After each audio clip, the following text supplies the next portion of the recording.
Hello there, you beautiful people. My name is Willow, and welcome back to Supreme Commander Forged Alliance Forever for a 4v4 team matchmaker game played on the most beautiful of maps, my personal favorite map. It is none other than Selkie, and today I am joined by a esteemed colleague and peer. I can learn to speak at some point. It's not going to be today.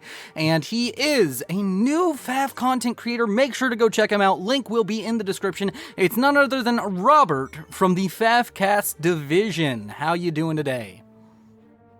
Hello, Willow. Thank you for a very nice introduction. Yeah, you know me from the FAF Cast division. Previously, I was doing the Games with Brains where I was mixing stuff up. First time doing a joint cast here. Willow reached out to me, very nice indeed. But then he goes and spoils the party and says, you know, I don't want you feeling special. I offer this invitation to all new FAF casters. So that kind of burst my bubble a bit. But here we are. 20 by 20 map, Selkie Isle. I've never cast one on this before. And as I would call them, it's the Fireys versus the Coolies. And so let's have a look what's going to happen there. Well, let's go with Fireys versus Coolies. I'm down with that. As we are going to get into player introductions, I'll be introducing Team 1 up here in the north. And you can't see my circles until I zoom in some more. Yeah, Team 1 up here in the north. And our friend Robert here will be introducing the southern team. Let's go ahead and get into introductions, starting with the light blue UEF going first land. His name is Owassa, and he is walking to his hydro. And with him out of the way, we can move on to the blue UEF to his east. It's a darker blue. We got two blue UEF right next to each other. That won't get confusing. And his name is Owassa, and he has gone first land. Then we can move on to the east of them with the purple Aeon Best faction going first land, and his name is Solid Snake. And he's getting that hydro up really quickly as we go down to the cyan best color Seraphim Worst faction. Going first air by the name of At8, and that is a Star Wars reference. And now we can go ahead and get into Robert's introductions, and we're going to start in the east and head to the west, and take it away, Robert. 1392 rated Aeon, it's Blast Shield in red. And I think I heard Willow misspeak there when he said Aeon's the best. It's clearly the UEF, and this guy, you know, he's buggering out a base before he's even finished spending his eco, so I think that makes me point right there. Let's move over to the west side in, I guess we'd call it Burgundy red, and this is a build that was never possible in my day, putting out 2 factories before starting on the economy. So he's put out 2 factories, and in order to fund the expansion with the energy and the mass, he's having to reclaim the trees there. Tornado, the 1002 rated, 1002. So nice to see lower rated players pulling off this build. We'll have to see if he can pull it off. Over to his east side in orange, it's System Shock, 1152 rated Cybrant going first air. I expect some sort of a drop or a bomber. We'll have to see what's coming with that one. Slightly unusual. And then last but not least, for the south side team, the Fireys, and indeed the whole game, in 1380 rated Seraphim, it's Nova Neon. Either way, he's got a neon light color in yellow, 1380, and we'll have to see if this guy is going to make it up for his team in basically joint first place. Teams overall, AI reckons 99% balance. What do you think's going to come of that? Do you think the 1% is going to make a difference? Well, one second. I have to get something out of the way. So, Nova Anon, as he has told me his name is pronounced over here, and I have told him he is wrong. I'm calling him Nova Enon because that's how he spelled it. Went Seraphim, which is a mistake. But, of course, we also need to pick a fight with you. You don't get to come on my channel and tell me Aeon isn't the best faction. What do you think you're doing? Man, it sucks, man. It sucks. No, it's great. I mean, the thing I really liked about UEF was you could get the gun and the tech and strap a missile launcher on your back and have your way with the enemy. And I loved it. And you could upgrade your tactical missile to a Billy Nuke. What's better than that? Chrono? You've got to waste 2 of your 3 upgrades on the gun by itself. And then you just waste the third one with a stupid radar antenna that maybe gives you a little bit more vision. I mean, what's the radar? You don't even know what you're talking about. The radar antenna it replaces speed. It's on an arm upgrade. On the back, you get chrono and you get personal heavy shield, which is way better than bubble because it can't be bypassed. All right, I'll give you something. The chrono is pretty cool. I'll give you that. All right, let's get back to normal speed and let's talk about this map. You asked me what to expect. Well, I am a huge Selkie enthusiast, so I'll tell you what to expect. We're going to see a lot of boats. A lot boat coming out here. There's 37,000 reclaim, as there always is on this map, and we will be able to see these players really expand, get out there, get some high economy going on. The biggest points of contention on the map are, of course, well, this middle island. Selkie traditionally is played in a 5v5 format, but in this 4v4 TMM, you cannot do that, so we have a island in the middle that these players are going to have to go contest, and we can already see engineers coming out from Catawanga for that. And then on both sides of the map, both the western and the eastern side, we have this area, which usually what you're going to end up seeing is the player in Nabarwasser's position is going to move his commander over here. Not always, but it's a very strong option, and you can really gain a lot of control over your opponent. And we can see here, Nova Enon has already seen this as an issue, and he's going to make a defensive line right here and stop his opponents in their tracks before they even get over there. Now, I think Nabavassa's a bit late there. Nabavassa, he hasn't even come out of his base. There's no way that's happening. And Blast Shield already halfway to the middle, past halfway with his ACU. Yep. Kutawonga is coming in, but I think he's a minute too late. Also, it's Blast Child, not Blast Chilled. Blast Chilled is a much higher rated player. Oh, yeah. And of course, I always say shit wrongly. Yeah, I just didn't want people to get confused. And of course, just leave it to me to get confused. Yeah, and of course, this isn't a mistake. I'm not saying him leaving his commander here as a mistake. It's a choice, and a lot of higher rated players will go for this, but you don't have to, and it's not necessarily required. It's just something that you like to do to try and slow down your opponent, but if you're not comfortable, it's very fine to go ahead and just leave the commander there. Another thing that you were talking about earlier, the double factory opener, it's only possible on a few maps, but double factory is a very good opener. Unfortunately, though, here we see Tornadoes actually run into an issue. He does the attack command right out of the factory, and if you do that, the engineers get a higher reclaim range, but he's messed this up a little bit. What you generally want to do is you have to make sure that your mass bar doesn't go over 80% when you do this build, and you just keep engineers, and if you hold shift on a group of engineers that's on an attack command from the factory, and you move the attack command, it actually will keep the increased build range, and your engineers will move to that point. They'll move to the point and then reclaim in the larger range in a circle yet again. So a little bit of a tip for that opener for anybody else. We have a drop over here in the middle coming out from Solid Snake, and I really like this play. What do you think about it? I like going for the drops into the middle island. Drop, very, very effective. There's 4 engineers there. They are susceptible. If we zoom out just a tad, Blast Child, let me get his name right, is not too far away. I think if Blast Child picks this up with his sensor, and I think he's going to see it now with his scout, I won't be surprised to see Blast Child moving north with his ACU, trying to nip that in the bud right now. Yeah, I think he's going to finish up the second factory first. Also, love to see the manual reclaim here coming out from his engineers to get those 2 frigate wrecks. And we have a bomber coming out, killing off that engineer that was just sent on manual reclaim order, as I failed to speak there for a second. I had something in my throat. And over here to the west, we have yet another bomber coming out, this time from Nabarwasser. Gonna get a juicy bomb, but it could have been so much juicier. Killing off a radar is great, but what you really want is this quadruple engineer kill. Oh, is he gonna get it? Oh, he may get it. Circling around. It's circling around. Oh, Here we go. They've split. Split. He got one. Oh. Very nice read from Novanon. I like that. He recognized the threat. I think he got a little bit lucky. The bomber went after the radar, and then he was quick off the mat. He saved himself the engineers. It's coming back round. This is going to be the last pass it gets. Does pick off 2 more. Maybe I spoke too soon. Oh, he's got 12 hit points left. That is, it actually went down to 10, and then he started regenning because he got a rank of veterancy. As over here to the east, Blast Child doing exactly what you said, so very good awareness of what was gonna go on. We have this he forward... picks off the that point defense was almost on. You know, that was like half a second. I know you're a fan of the UEF, but Cybern would have been superior here. You could just use the Mantis to finish it. I hate the Mantis scum. The Mantis. Oh.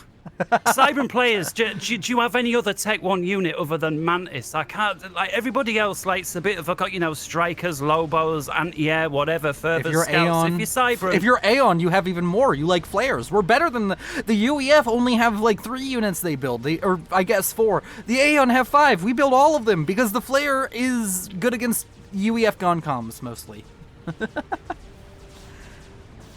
And you can see flares here. See, if you're looking for variety, yet again, Aeon's the best. Hands down, Aeon best faction. Nah. We build everything. Although, I tell you it's what, all I trash. do like the Oblivion. The Oblivion is good at Tech 2. If you've got a commander coming at you, I would choose the Aeon Tech 2, but that's, I think, where it starts and ends for Aeon. Drop coming down here from 88. And is he going to get it? Ally, And another Solid drop Snake. from his... Oh, very nice. Team play. I love to... I've said it a million times. One team beats 4 players any day. This is really smart. So he's dropping Selins to be a mobile attacking force to protect the drop out of Solid Snake. I think this is actually them coordinating. They need to start moving these Selins right now before they can get any kind of land units out over here. Also needs to be very wary of a bomber possibly coming out here. Oh, the bomber's coming. And here comes the bomber. Separate! Oh, but the bomber... Oh, it doesn't drop! Oh no, he mismicroed it! And 88 with just... Oh, 88's making a mistake. He's moving his anti-air forward. He needs to bring that anti-air back. Oh no, the engineers are gone! Aeon on Aeon violence, you hate to see it, but this T1 PD and these Selins, they're still going to get some damage done, and overall, they're not going to leave that much more reclaim than there was already over here.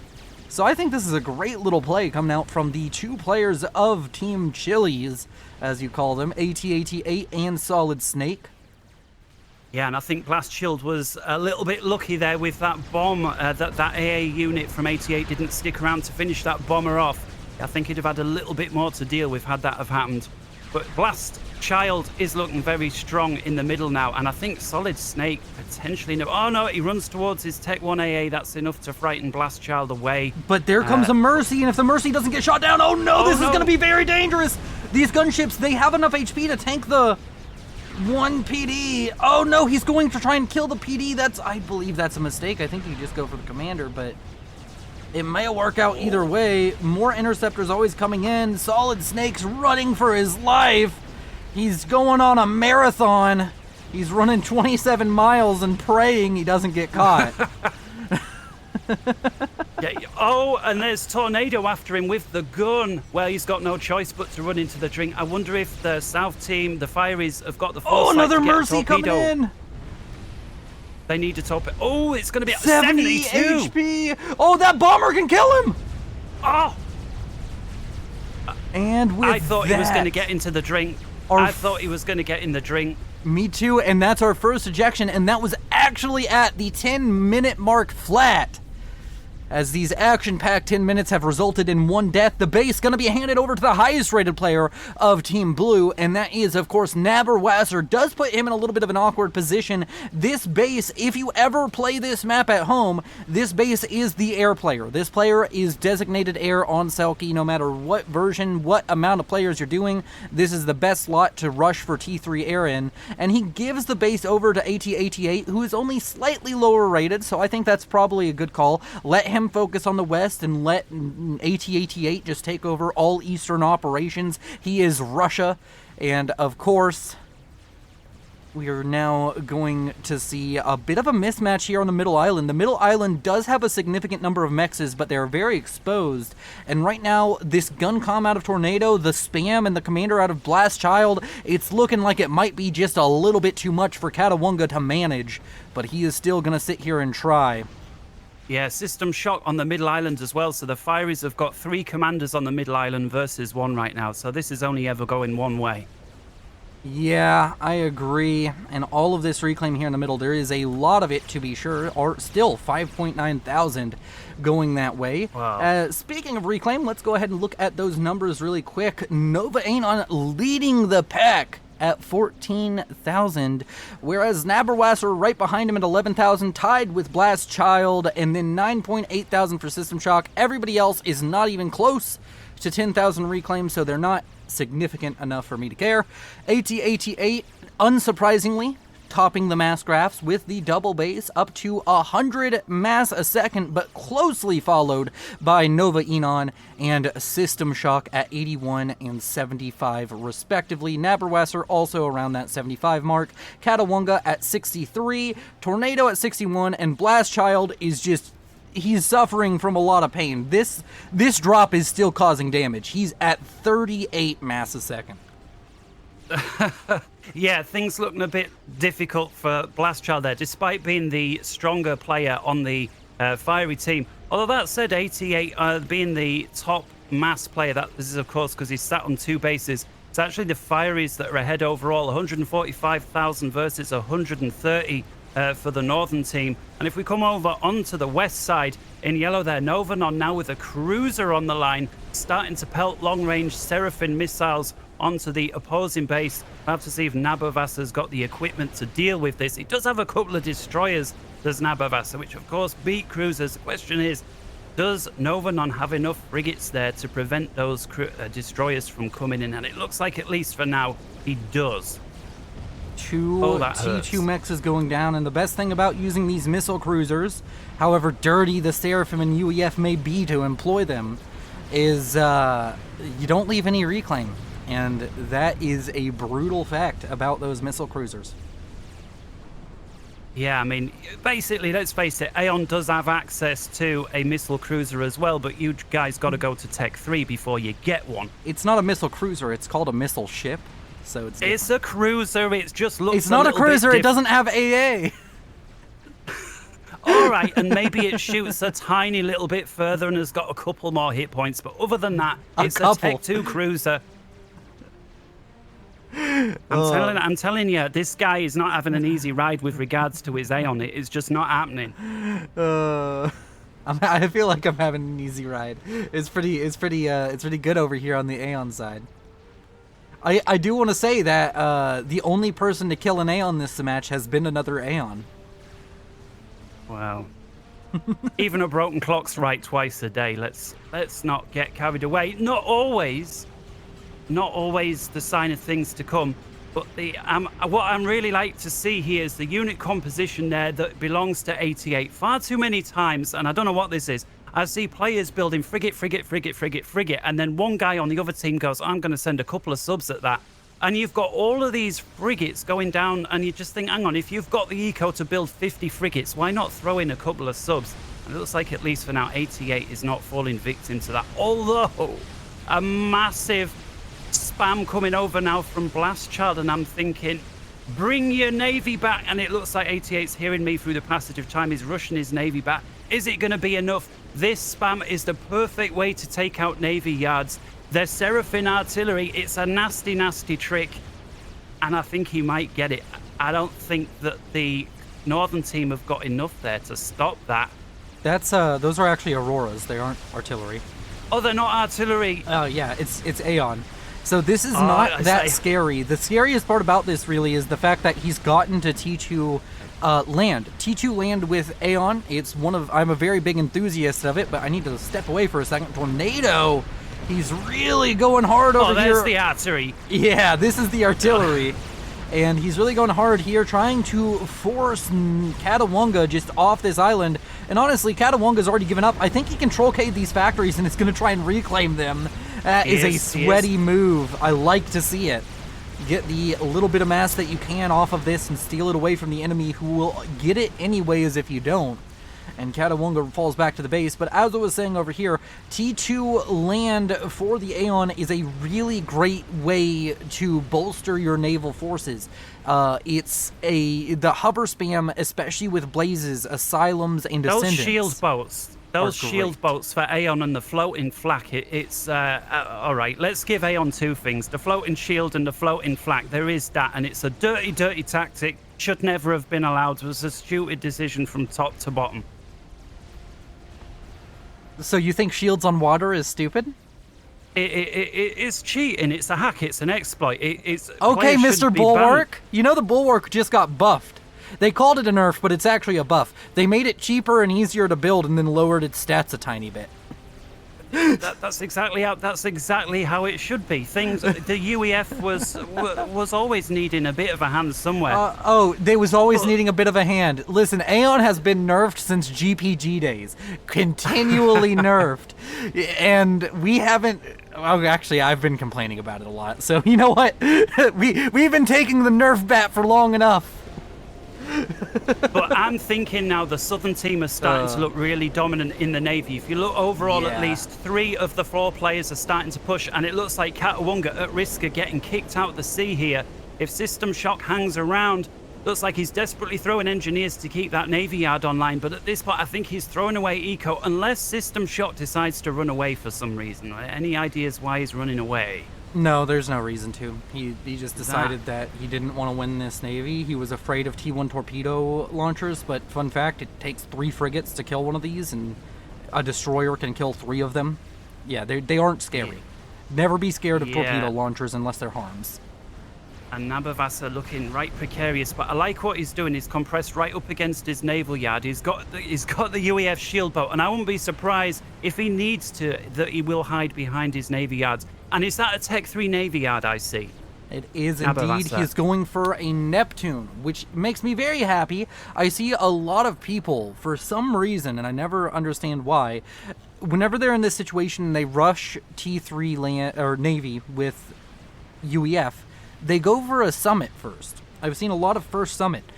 First Summit is bad because Summit sucks at dealing with a ton of destroyers and frigates, but the Neptune is great at it.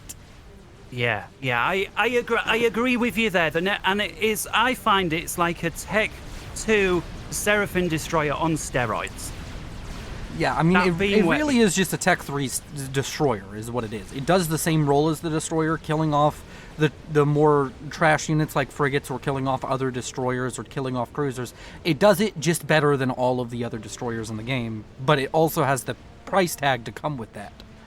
Yeah, it is a good unit, and I can see why players, especially when they're compressed up against their base, will build that first. This is cheeky.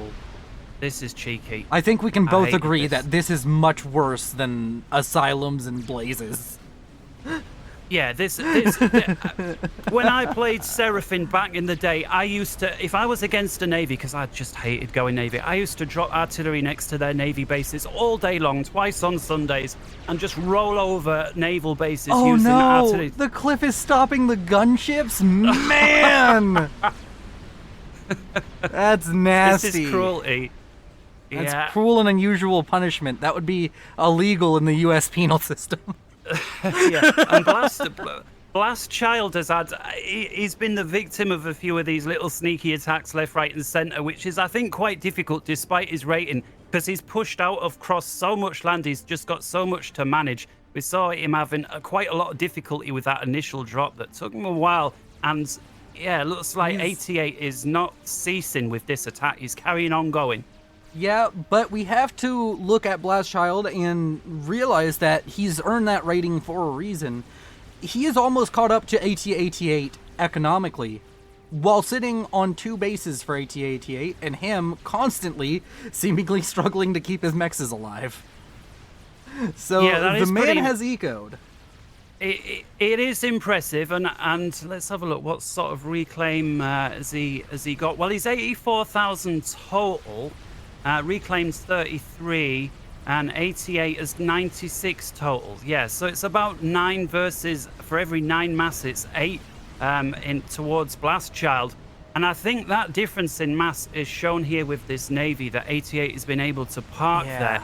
And I think he's got enough there to ward off air. He's got cruisers, he's got flaks. And if those get any closer with their Seraphim missiles, I think Blast Child could be in a spot of bother. System Shock falling back is actually... Him falling back all that time ago He's actually going to save his team. Because this Navy right now, if this wasn't on this side, if this was still way up here, this Navy would be pushing in right now and absolutely destroying all of this. The hover is doing its job. It's just taking hits. It's the same reason you build a lot of frigates. Everybody asks, why do players build a ton of frigates? Why do they constantly build frigates? You don't build T1 tanks at T3 phase generally. Well, the reason for it is frigates are mass to health efficient. They have a lot of HP for the mass you put into them, and they can take a hit. And them taking a hit is better than your destroyer or your battleship or your cruiser taking said hit. So that's why you see so many frigates built. The hover can serve the same purpose, but it's different because hover is slower, so it's more of a defensive option than an offensive option like the frigate. Yeah, especially when you're at the Tech 3 Navy stage, if you can tie up battleships going after frigates one shot and it takes them forever and a day to reload, just that one shot is worth the cost of that frigate that would have otherwise gone onto a more high value unit that the battleship arguably could take out a destroyer very easily as well. So it's well worth building frigates for that. It ties up the enemy targeting system. It is a really good unit for that. And now I think this is save of the day down here. Really nice team play there. Forgotten his name, orange there. System Shock. System Shock, yeah, very nice there. No doubt about it, keeps red in the game. And this is, I don't like what 88's done here. I feel like he's chucking his units away at this point. I think System Shock has got enough destroyers on there.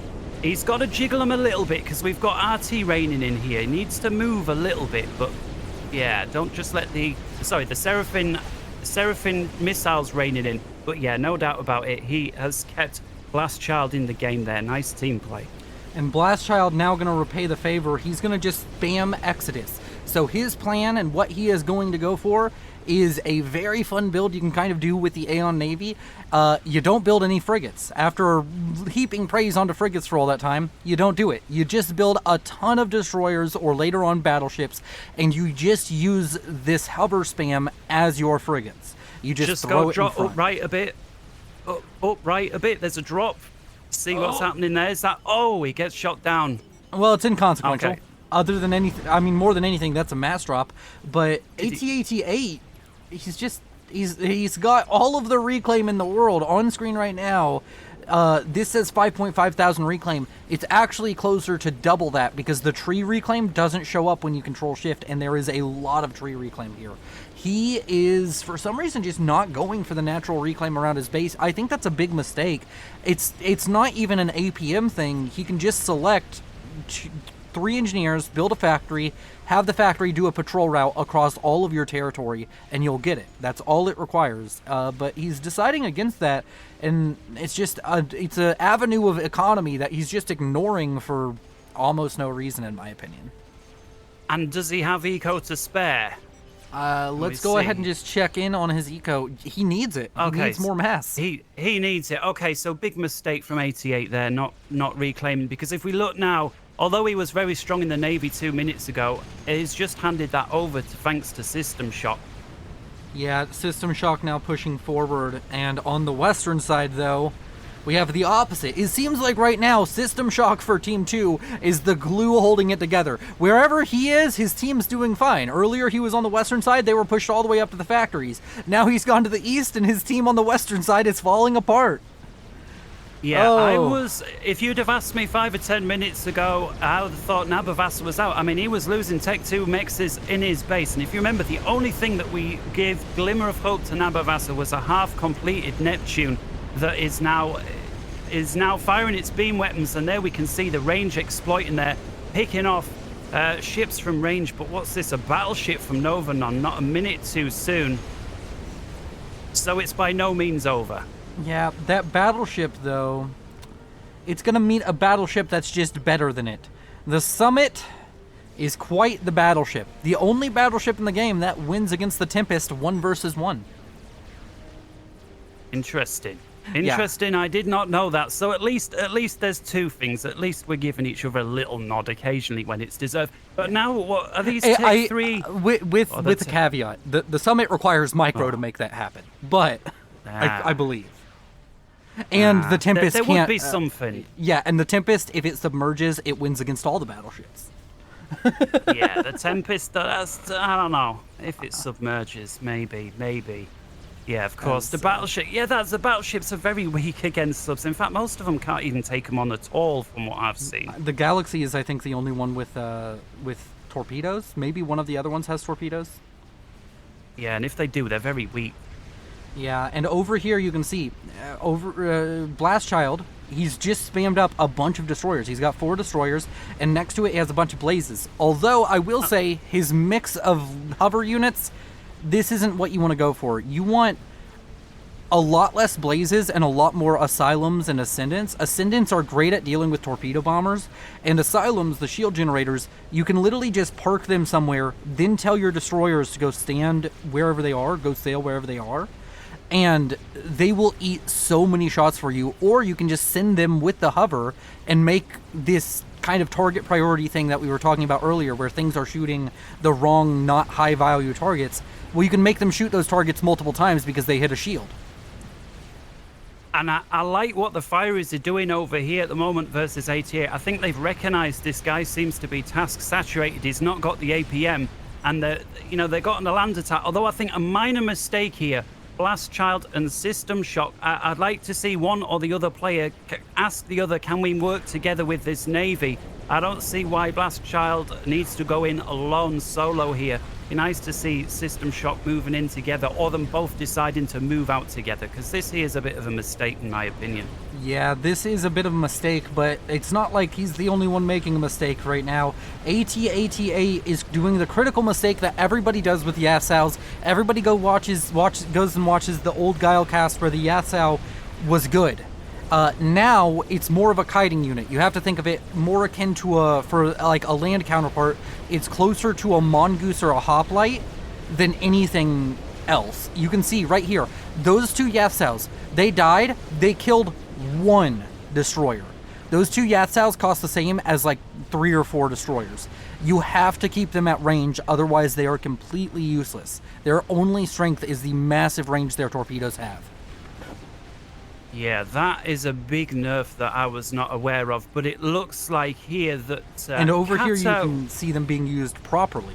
He's keeping them at range, and just moving them in, firing a volley, and then getting the hell out. That's what you do. They're almost like the Sniper bot, the Tech 3 Sniper bot. By the way, good unit, that is, but... This is now where we see that Katawunga, he could have been booted out the Navy, about 10-15 minutes ago by System Shock. He's been allowed to sit in the rear, turtle up, he's not had much to do, and now he's coming out with a vengeance, what looks like strong Navy on both sides, and I think the Fireys are going to have to pay for that. Yeah, overall economies right now, if we go ahead and look at the mass values, this southern team, the Fireys as you call them, they're way ahead economically, and right now the biggest thing that's showing that is the struggle of AT-AT-8 versus Hover. Both the Zooies coming out from Tornado and these Blazes out from Blastchild are just wrecking havoc on his economy. He's the second highest economy player in the game, right behind his ally Katawunga, but overall the other team is ahead. Yeah, I'm surprised because he's been dealing with these run-bys for at least 5 minutes now. I'm surprised he hasn't put at least 2 or 3 Tech 2-point defense down, if not around his main base, because these run-bys, and a lot of them are Tech 1 Serra Arty. Over here, we've got the Blazes. Further back, it's the Tech 1 Serra Arty, and he's been having problems with that. Owassa finished up for Blastchild. That is out of left field indeed. I don't know who has more air. We're going to have to check in on that right now. We have, this is a smattering of 24 Corona, which is the T3 ASF for Aeon. And Tornado, on the other hand, 63 for the not air player. Oh, no, it's a disaster. And Katawunga's going to see that ass washer now with these scouts he's just sent over. We'll have to see, does the northern team ping it? It doesn't matter if he can see it. Their team doesn't have enough ASF. The secondary air player, Tornado down here, has more ASF than your primary air player on 2 bases. This is... Oh my goodness. This is just 100%. As long as Blastchild gets aggressive with this, it is 1000% just going to win the game. The only way this game goes on much longer is if he gets scared with his experimental. Or if he flies it over cruisers. You know what? That might happen because he's very close to a lot of cruisers right now. Oh, and how to the northern team, I'm not sure they've even pinged it yet. I'm not sure they're aware it's coming. I get what you're saying. There's not much they can do about it regardless. Yeah. They don't know it's even there, do they? They've got no clue. And now it's the pings are going down for the torpedo bombers. They're pinging the torpedo bombers. I mean, I don't think you can even reply to the torpedo bombers. Like what you have to do in this situation is you have to build up air. You have to build up enough ASF to be able to contest things. He might have enough to kill off the Owassa if he gets lucky right now with his ASF, but the Owassa is doing exactly what I think is the mistake here. He's waffling about. Get it in there and use it. You spent all of this mass on this unit. You got to make it count, and waiting is not the way. Finally, the ping. And in comes... Ooh, 2 T2 mechs is going down. Now, that is nowhere close to getting good value for an Owassa, but it's in a start. And we have to see, are there going to be enough ASF, or is there some kind of shenanigan? Well, this is a mistake now. The arse washer. Here we've got 88, a free pass, at least partially on the arse washer, but yeah, he hasn't. And now he's trickling them in. All right, 88. What little air he just had is just handed over, and that's it. I think Blastchild doesn't quite realise the air dominance his team's had, or I think he would have had this arse washer chaining up attacks all across the blue side. Yeah, a mistake right now is firing on that Atlantis, though. It's going to take so many shots to kill the Atlantis, and the Atlantis has like 3 SAMs worth of AA. Like, he's just going to eat so much damage sitting above this Atlantis. And now there's cruisers coming in over here from Katawonga, and why is the Owassa sitting here? Why it just lost half its HP for nothing. This I do not understand. This for a team flying that's got over complete more air dominance. What's he doing? His team have got complete air dominance, and he's just lost an arse. What the hell? He went to the one part of the map where he couldn't just have free reign and bomb everything. And on top of that, he cost his allies so many ASF. Tornado had more ASF before the Owassa than he has now because he flew over cruisers. You could have somebody who'd never played this game before who would use that better than that.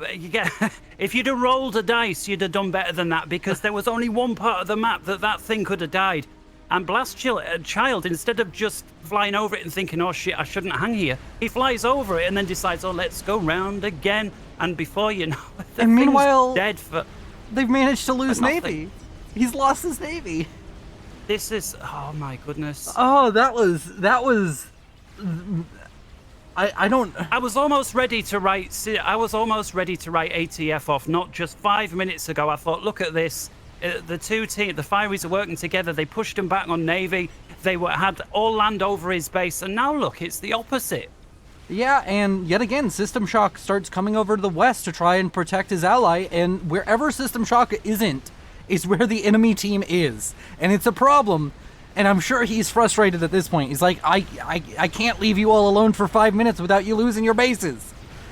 Yeah, and I'm guilty of giving people man of the match way before the game is over, and I'm going to do it again. System Shock, man of the match. Like Willow says, where he is, his team are doing all right. Where he isn't, things are going from bad to worse, and that has been a theme from start to, well, not finish, but from here we are. A theme from start to now, let's call it. Start to now. Admittedly, another player who has done really well is actually AT88. He's struggled, but you have to remember, he's trying to play the role of 2 different players right now, and he is winning in one of those roles somewhat consistently. It's gone back and forth, sure, but now he's winning the Navy yet again, and Navy is arguably the most important, as we have a nuke making its way, I would assume, to the airbase.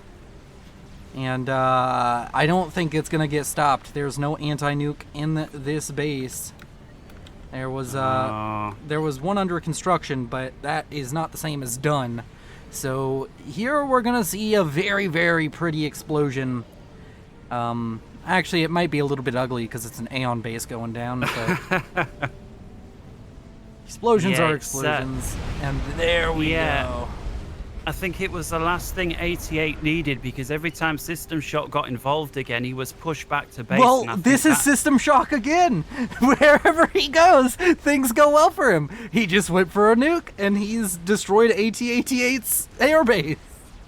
It is 88. It is absolutely crucial now that he doesn't lose what his advances he's made there, because he's going to struggle while he rebuilds his base to be able to pump out as many units. He needs to make this work.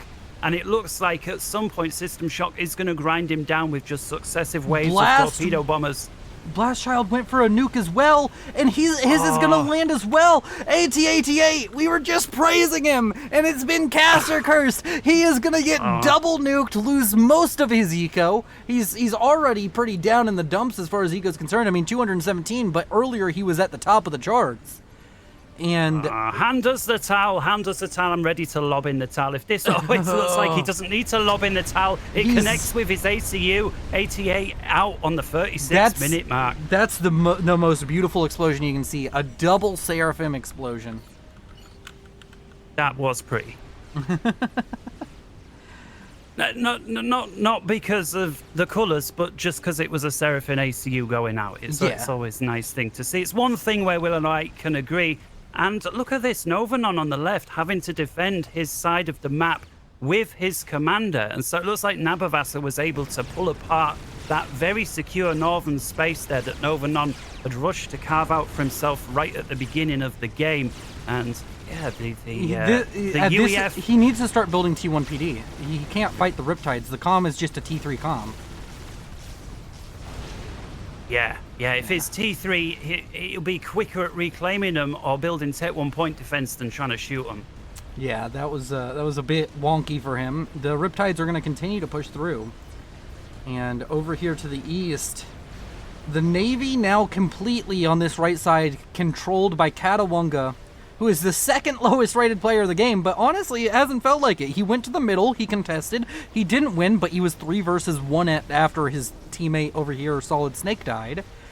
And now he's going to try and manage 3 bases. I really hope he can get back in and start rebuilding these bases, and he's doing the first steps. He's rebuilding the mexes. So we'll have to keep an eye on that. But I don't think this game is necessarily over yet, or even close to it, because over here to the east, we still have Blast Child, who has just been destroyed. Nova Enon is being destroyed, but you also have the issue of just like Navy is just this constant point of contention for the Southern team. They don't have enough of it. Yeah, what I really like, though, about Katawunga, and again, I always like to praise the sort of lower-rated players in the game, was that when he was behind on Navy, he didn't push a bad position. He didn't push a fight that he knew he couldn't win. He hung back. I think he was a little lucky that he didn't get pushed out of the water. Maybe a minor mistake from System Shock. He stayed back, built up, and now that he's strong, he's just balls to the wall going out. And at least on the eastern flank, the Fireys are paying heavy for this. And if you look on Central Island, he's even begun to reassert his establishment there on the north side, and the Fireys are all but booted off that middle island at this point. And you have to give him some more credit. A lot of players, we're 40 minutes into this game. If there's a little bit of lag, just a little bit, they're going close to an hour in this match, and he is rebuilding everything over here on this side. He's expanding to the middle. He's just continuing to do a lot of things at once, and it's very respectable. But over here to the southern side, I'm just looking at this team and I'm trying to think, like, what's your win condition? They're not bad on economy. Still, they're ahead on economy to this moment. But it just doesn't seem like anything they've done has been cost effective, other than the nukes. Everything else has been they're losing out on trades. Just overall kill to death ratio is 2.3. For every 1 mass that Team 1 has spent this game, they have killed 2.3 mass of their opponents. That is ridiculous efficiency for an entire team to hold. Katawunga alone is at 5.75. That's a ridiculous number. I don't know if you ever. That's insane. I don't know That's if you ever insane. look at that stat, but that stat Yes, I really shows like how efficient they're being with their units. Yes, I do. I started looking at it a few casts ago when I first said, "Oh, what's this B?" and I looked into it, and I even went on the next video saying, "Oh, for those that don't know," and it's rare to see ratios like above 0.4, and certainly I think as the games get longer, the ratios start to get higher and higher. But to see 5 is ridiculous. So I was looking at the K, which is kills to losses. It's different than kills to build. So kills to build is what I'm talking about. And kills to build, it's 1.21 for Owassa. That is still insanely high. Yes. That is still insanely high. And look, Owassa's finally pushing through this plug that the Southern team have been able to hold for about 10 minutes. And I think at this point, the days are looking numbered. It's because he got the HQ. He got the naval HQ. They can't build more battleships.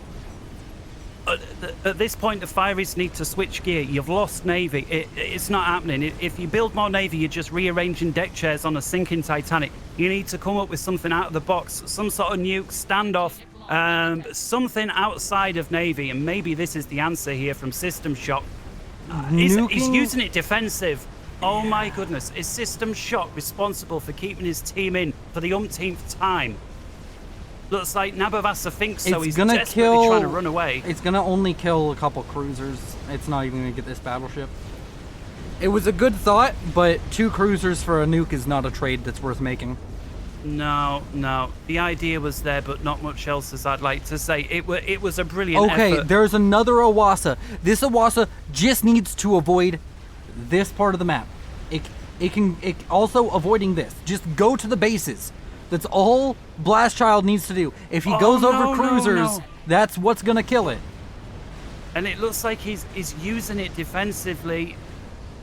Oh, if only... I'm just wondering, do they have the intel on the other side? Like, do they know that, it's... Is this another nuke for the Navy?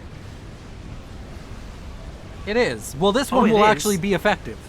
This looks good. This looks promising. Yeah, that was a good nuke. That was worth it, and if that, I think that Owassa now, after that nuke, may be able to deal with that Navy, and it's not a moment too soon. You were talking about something outside of the box. I think a big play right here. That was a nice bomb. Oh yes, it was. A big play right here for any of these players is build a land experimental, especially if you're like over here on the western side with System Shock and Nova Enon. Try and sneak it into the base. If you can get it into the base, that land experimental can win the game. Yes, or if this Owassa just doesn't spend too long trying to kill Navy, which the Owassa isn't great at because cruisers are just really good at killing Owassa. Yeah, the Owassa's already on half health, and it's just dealing with a Navy that's been forever resupplied. Yeah, it needs to come over here, and like what I would do is I would bomb this, then immediately go bomb this, and make your way over to the main base of Catawunga, dropping bombs the entire way. That is the play. Especially if you can get just 2 bombs dropped right here. That's a lot of economy going down for Catawunga. And Catawunga has finished up a Duke! Oh no. Let's go ahead and just get this is a fun shot to do. We can get a tracking shot 2 versus 4 across the entire map. And we can see some pretty little things going on here. I know that you all can't see exactly what's going on, but it's naval battles. Owassa comes over here, tries to bomb. It's still at half HP, but not going to be able to make anything happen. Soul Ripper out from System Shock. They're going for air experimentals. And down comes the Duke shot, almost killing the air grid. I'm telling you, if these 2 flying experimentals can work together, this seems to be the only thing where the Southern team have a chance. They've got air. And I'm thinking this is a bit of a mistake here with the Soul Ripper. I don't think it is, because they've killed off enough cruisers. There's 1 cruiser left. If it kills off the last cruiser, then this is just free damage. There's none of the other AA is significant. Well, very effective then. There's 2 cruisers coming behind it. This was silly. This feels like it's a bit of a turnaround. I was almost ready to call it for the northern team. They're losing battleships now, and this Soul Ripper's just having its way. It is literally tearing the soul out of the northern team. They've got not. Oh, here comes a few. Here comes some ASF, but why isn't he responding? He just needs his own ASF. God. Oh, the no. team with complete air dominance are all out of position, and they're not responding. This is where one of the players needs to put a ping down. That was a crime. And you know, system. You know, I get it. It's a long game. Why is this still People bombing get tired. T1 targets? Go and hit the base. I don't know what they're so afraid of. And this is the 1392 rated player that's treating an arse washer like he's 8. I'm sorry to say, Blast Child, you're playing with it like you're an 800 rated. Like I don't know what that. I don't understand the fear with an Owassa. Like, the worst thing you can do, admittedly, yes, is mass drop your enemy. But you've had air control, and you have to play with confidence at some point. Because killing off T1 mexes with an Owassa is just not what it was. It's not the optimal play ever, I feel. No, and the longer the game goes on, the more the bases are going to get shielded up and sammed up. Exactly because, there's this bomber coming. We can't do nothing about it. Look, there was no SAMs in this base. Look what's happening now. He's had this Owassa able to probably just right-click on that base for the better part of 5-10 minutes. Like, he's had an Owassa available. He's finally using it aggressively. He's finally using it. And he's going to hit a shield. Although, there's an air grid right above you that's unshielded. There's the scouts. You've got no excuse. System Shock has just scouted for you. Use that arse washer on that air grid. There's no shield on it. Oh, what's he doing? He's afraid. He's also making a play that I see a lot of people do. He's trying to do the micro to allow the Owassa to give him air control. You already have it. Go after that air grid, man. Get the air grid. Okay, finally. Is it going for the air grid? Finally. It doesn't drop. Oh, it does. Oh, he does the fancy side drop. Okay, there we go. Also, that air grid was built into a heart, which I have to say is quite cute. Yeah. Cute out of Naval. See, it's a heart. It is a heart, but you know, from Blast Child, better late than never. I've no idea what took him that long to decide to go after something more than a Tech 1 mass point. Or some Navy that it's not an efficient trade. Is there another Owassa on the way? I mean, there is, but he can't afford it anymore. He's sitting on 53 mass a second. It looks like his base is all but over. He's trying to run away. Is Blast Child in a spot of bother here with his ACU? He's running away from a Navy. Oh, he might get away if they don't see him. They don't see that it's a commander yet, so I don't think they don't see it's him. Yeah. That was a SCU somewhere dying. I don't know where. I think it was over here in this base with the artillery. But yeah, right that's where now, the quantum gate is. System Shock he's trying to protect this nuke with everything he has. He has one nuke loaded. If the Owassa can just kill off these anti-nukes. Yeah, and he's got Nabavassa's base, it looks like. Yeah, he has. Why does it keep stopping? I mean, right now he has an excuse. I think he might be microing the comm. But, that's a dead anti-nuke, but that anti-nuke, it's not worth nuking over here. You gotta try and get the anti-nuke of Katawunga over here. Unfortunately, I don't know if this, what patch this is on. It might be a patch old. If it's the most recent patch, you can no longer use the drop damage of the Owassa to get a lot of damage. It doesn't do much anymore. All of the air experimentals had their falling damage reduced. Yeah, because that was a big thing. People would drop a bomb and then control K sometimes to ensure that. Yeah, if you right click on a target, the second it drops its bomb, if you control K, it'll land with the bomb. Yeah, and I've seen that. I've seen that a lot. And yeah, this nuke. If he, honestly, they just need to kill the anti-nukes. How many Cybern do they have? It's just System Shock. Ooh. And he knows all that he needs to do is shield and SAM this base, and he looks like he's got that sorted. What is Blast Child doing with his... is he bringing it back? He's bringing it over here to the east. I think he's going for more Navy. I mean, admittedly, this Owassa has gotten good value. It's killed over 100,000 mass, but it just feels like it could have done so much more if it was used a bit more aggressively. Yeah, I'm not sure. You know, Navy's lost, you know, whether they kill half of it or not. It feels like, you know, it needs to be going after bases, economy, power, commanders, if at all possible. Any sort of strategic unit. And now SAMs are going up across the map. I really, more credit to Catawonga. Queuing up SAMs on periphery bases that don't actually matter is... It's just like, he's got APM. We got to give that to him. Because he's constantly doing stuff. Yeah, he's one of the lowest rated players, and he's playing like one of the highest. Credit where it's due. A Nuke now out from the South team. I think he's trying to get the commander of Owassa, but the question is, was it predicted correctly? No, he might just be going for the naval production. I don't feel like that's the play. I mean, yeah, you got rid of the naval production of the guy who can't produce Navy anymore because he's broke. He's power stalling so bad he can't afford Navy.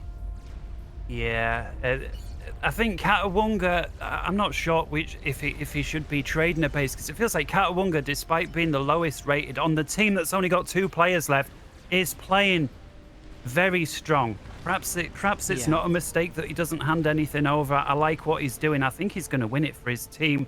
Providing last child. Did that Owassa finally? Oh, he's still going. He's still going. Here we go. I mean, the Owassa can't. It goes in here. It gets 1 drop, and there's 2 anti-nukes both loaded. Oh, the shields collapse. The shields collapse. Oh, that's gonna be a nice, pretty penny of economy.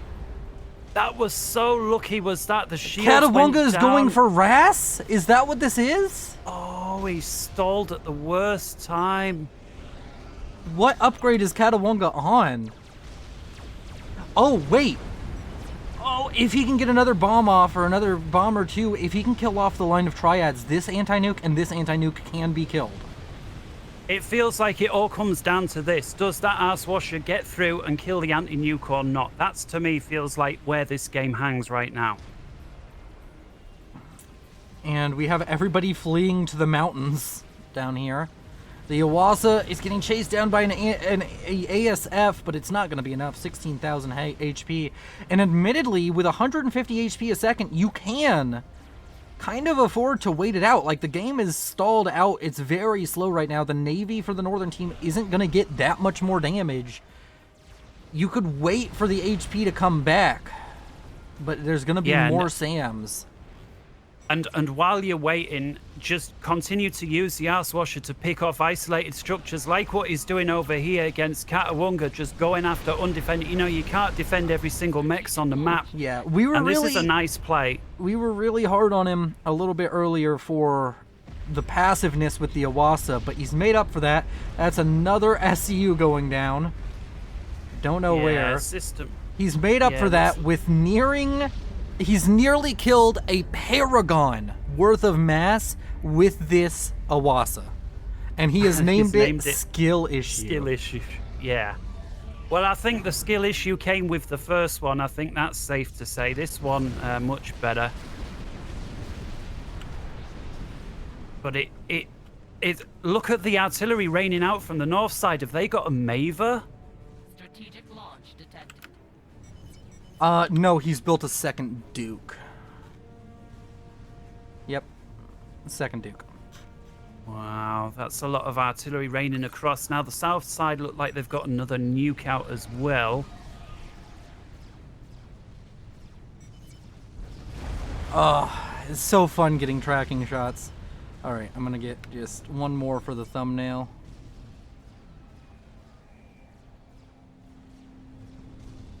Alright, there we go. And with that, we can get back to focusing on it. Another nuke launched at Navy. Another nuke that's done very little. Honestly, with all the nukes that have been launched, I feel like if you just kept launching all of these nukes at Catawonga, he's paused his anti-nukes. He's not producing anymore. I mean, he probably paused them whenever he went through that power stall, and he might forget to turn them back on. Yeah, I'm surprised he hasn't built more SAMs over here. Looks like he's trying to do that now with these engineers, but I think it's too late, and that is a nice bomb. Yeah, T2 shield doesn't stop an Owassa. And there's so many engineers there, and those engineers are building the SAMs that's keeping him out. Ace for Katawonga in his sleeve. Teleporter now on the way for Nova Enon, but he's gonna lose all of his power. The shields have collapsed. The shields have collapsed. Yeah, they collapsed while he was trying to get teleporter. He can't afford it. Oh, that hurt. He was lucky not to lose more power in that volley. I mean, he's gonna lose it now. These 3 pigeons almost assuredly gonna die. Unless the artillery just decides not to go for those. It feels like it all hangs off if that ass washer can knock out the defense. And it has knocked out. It's online. knocked out the forward SAMs that were trying to be built, and now there's so much less build power in this base, which makes it a lot easier to come in and try and whittle it down. Yeah, it was huge that it took out all of those engineers that were trying to build SAM sites. That was a big kill, because that, to me, those engineers were a bigger threat than anything else. And as long as Blastchild can stay on top of the micro, I think eventually he'll get through. The only question is, does he get through before Novanon loses his base? And Novanon with the nuke. I say with, I spoke. Now he doesn't. I mean, there's still a nuke down here. Oh, there's still one nuke down, and it's being used defensive again. I mean, all of his eco's going into it. It's loading pretty quick. Teleporter about to finish up for System Shock. System Shock sacrifices for the nuke defense. Maybe. I don't even know if that does it.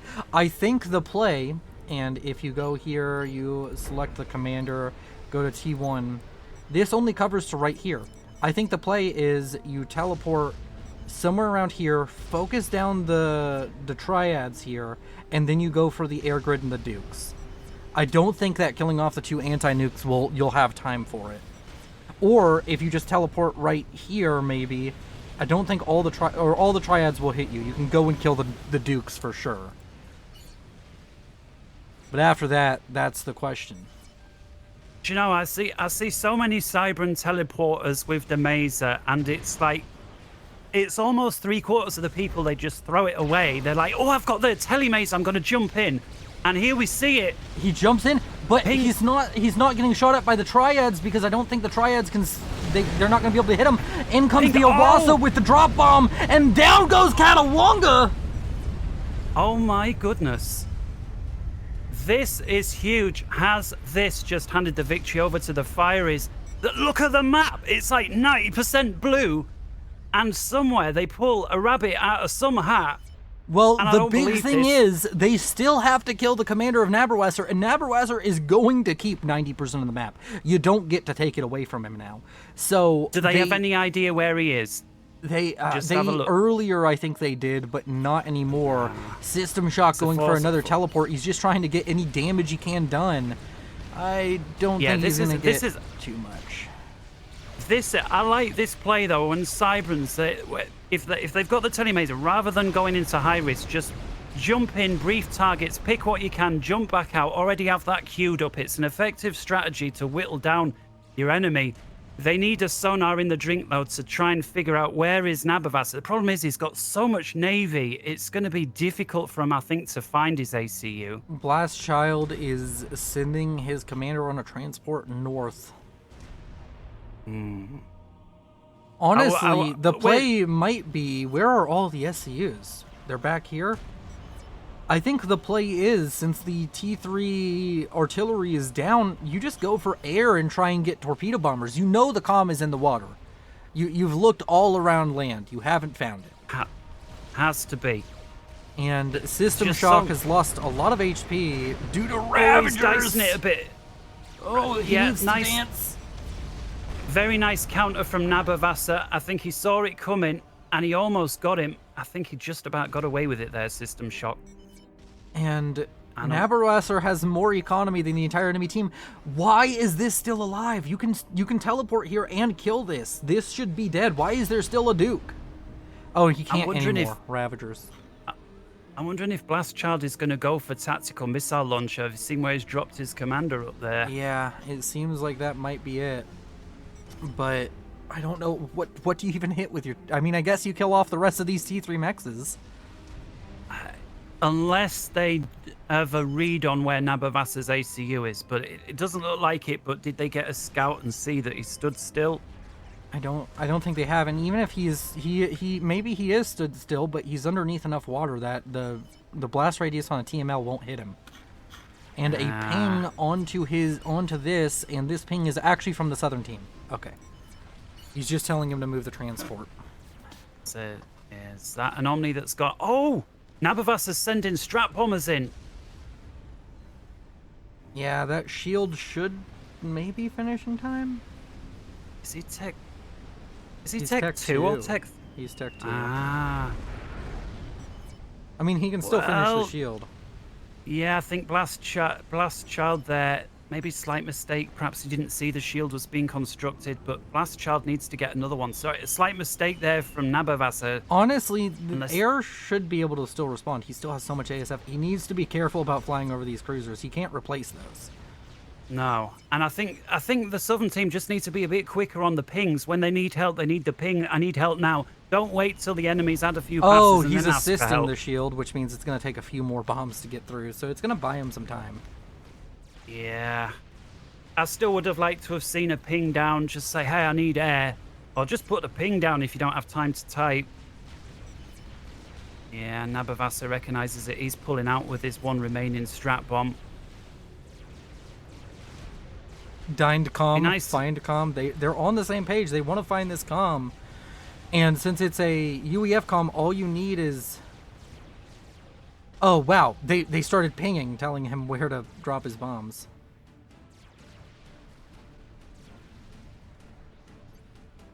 This drop over here from Tornado, he needs to use those units. I mean, it's safe to say Nabavassa's going to be task saturated. That could be sent north and Strategic launch again just to detected. tie people up.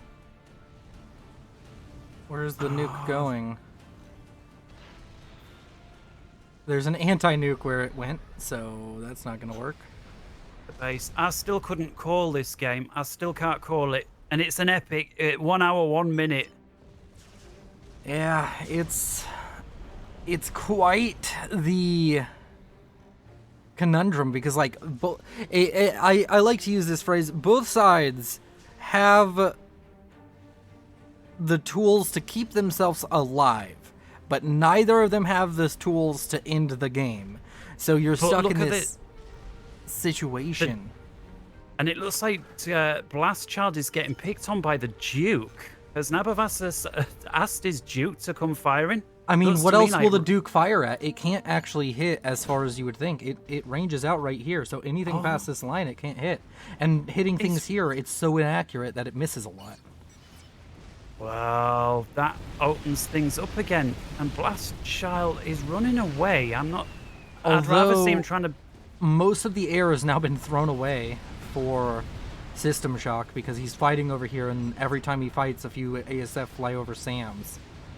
Like, he still has some sitting back at home, and he can build more, and what I really want to see him do is build scouts, find that commander, and then get torp bombers. That's what he needs. That's what he needs. Now, we have another issue. This Ace doesn't have a nuke loaded, but it's loading one. And, there's no anti-nuke here. I mean, I guess everything of value here, the RAS SCUs can walk away. And I'm kind of paranoid right now. I know that there's a teleport comm, and I know it's teleporting all around the place. I don't know when it's going to die, but I have a feeling he's going to teleport the wrong place at some point. Yeah, it seems right now that the Fireys, despite still having all 4 players, they're just lacking on intel. They need somebody, anybody, just build a Tech 1 air factory and start sending scouts over to see what's going on. I'm surprised this nuke is still alive.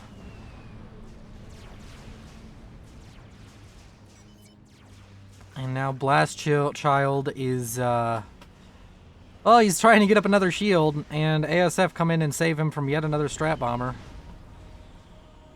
Yeah, As well as the terrain, because the strat bomber just hit the terrain with that one. Yeah, I'd like to see a drop ship come in from the South team to bring him some Tech 1 engineers to try and get him up to Tech 3. Or at least just assist his commander with shields. He feels a bit isolated over there at the Tech 2 stage at this part of the game. Yeah, I don't know why he's just building, like, ASF and whalers. Why don't we have T3 scouts? Yeah. I think he's trying to I'm not transport sure. his units up onto this cliff. Oh, he's Yeah. sending his SACUs over, and it looks like he's about to lose his base as well, or what's left of it. They're just, He just moved. we're gonna speed up the game here because I just don't. It doesn't feel like either side quite knows how they want to end this game. No, it's like if you imagine rock, paper, scissors, but add in like a fourth item, and it's like each side has got the item that doesn't get the other, and that's Yeah. kind of where we're at. And he does have, I mean, I think he wants to get all of his SCUs up here. And I think you can build up here. I mean, it's difficult, but you can make it happen. And he's built an anti-nuke of all things. You ready for Yeah, a so 3-hour game? Because that's what these players are apparently trying to make happen. Yeah, it looks like they're opting for the long haul. Okay, there's multiple nuke threats now for Owassa, so that anti-nuke's going to look pretty smart. Blast Child is still just building shields and then having them get killed by strat bombers, I think. Or maybe they're being Yeah, killed by that Duke. And Blast Child is rebuilding his base and has a Tsar on the way. Well, that Oh. might if it's allowed to finish, but it looks like Nabavassa's picked up on it and is starting to send long-range artillery his direction now. Oh, a nice defensive nuke. That was probably the best defensive nuke we've seen so far. This nuke launcher has 92,000 mass killed, and it was mostly that one nuke. Yeah, I think so. That it was until then it was missing more than it was hitting. That's for sure. It just feels like the South team are out of ideas. And now what's this? Nabavassa's sent over No defense sat. I mean, for once, it is a pretty defensive satellite. It's shooting something on its side of the map. I always hated the name of it, the Novak's Defense Satellite, because it's never used defensively. Like, almost never. No, to me, right, the defense satellite is a very precise artillery unit. If you think about it, it's an artillery unit that's very precise. You can't shoot down a piece of artillery just the way you can't shoot down the satellite. The only way to shoot down the satellite is to kill the base. Just like an artillery unit, the only way to stop the artillery coming is to attack the artillery base. It's a very precise long-range artillery unit dressed up as some fancy unit. Oh, and where did that comm go? Where? He I also think is Blast building Child's had it. bases. He's trying to kill off all of this. And Blast Child's had it. Blast Child is dead. Yeah, the Duke together with the SAT finally got him, and now the SAT is coming south, and this could finally get it for Nabavassa. I can't believe how close this game has been.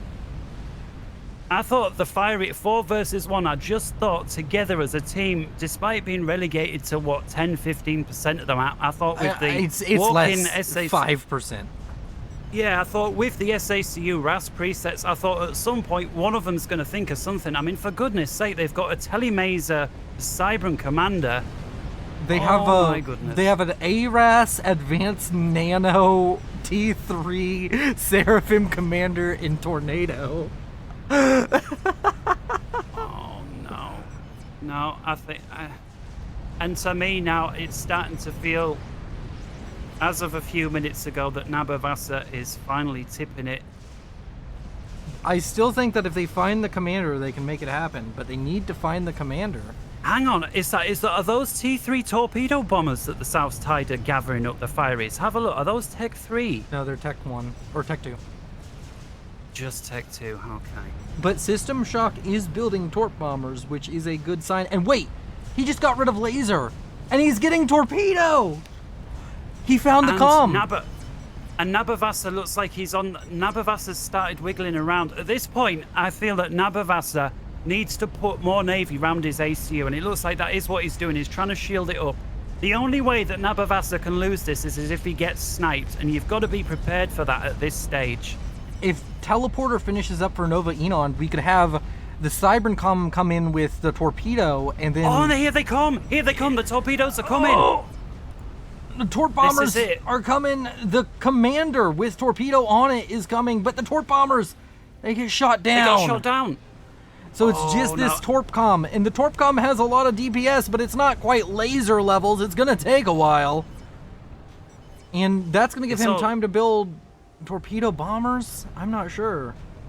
He's building torpedo launchers. It looks like Nabavassa's got his engineers building torpedo launchers, but yeah, at this and point, these bulwarks, they're not really good at this. No, you can keep firing at the comm. The bulwark, it's very difficult to shield the comm with the bulwark.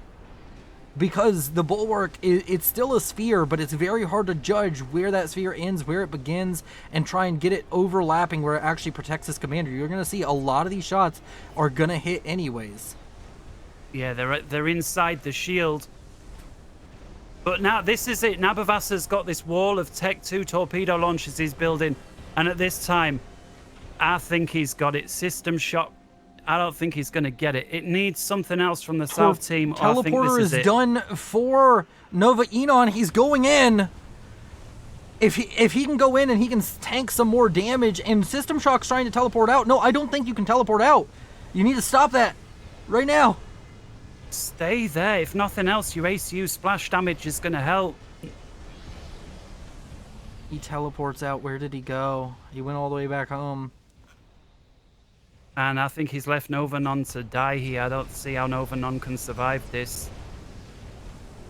He's going to try and reclaim or capture the torpedo launcher. He's capturing.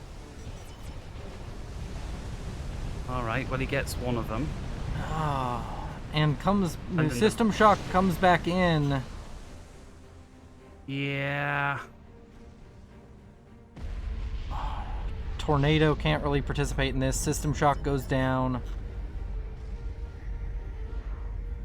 Well, I think that is going to be game, really. I mean, Tornado, what's he going to do? So it feels like a formality at this point. Yeah, we're going to speed it up because I feel like it's game as well. We'll track on to Torpedo's comm. And I'd like to thank you for joining me today, Robert, and it's been a grand time, a lot of fun casting this with you. And we're going to be doing a cast over on Robert's channel. That might be the same day, or it might be a little bit desynced, but we're going to definitely do a cast over on your channel. And I'd like to... I think it'll be a day or two, because I'm kind of excited. First time I've done a dual cast, and, I think some of you can probably tell. But yeah, looking forward to doing that. This has certainly been an epic game. I mean, look at this. We're coming up to 1 hour 20. And credit to Tornado, by the way, for not just, quitting, although, it's just delaying the inevitable. I'd also like to thank you, Willow, for inviting me on. And it's a very nice thing to do for an established content creator to have somebody new on, because there's thousands that wouldn't without naming any names. And I think we'll leave that one there. Yep, and I want to say thank you to all of you who have watched today. Please go check out the cast division, the FAF cast division, I think is what it's called, over on YouTube. And of course, thank you to the channel members and channel Patreons. If you want to support the channel more, that is the way to do it. The channel membership gives you access to every video 12 to 24 hours early, and the channel Patreon gets your name at the end of every video. You all are oh so beautiful. Those systems help me out so much and help keep this channel running. You all are amazing. My name is Willow, signing off. My name's Robert. Wherever in the world you may be, take care. But if I lay down and I play dead and I stay dead,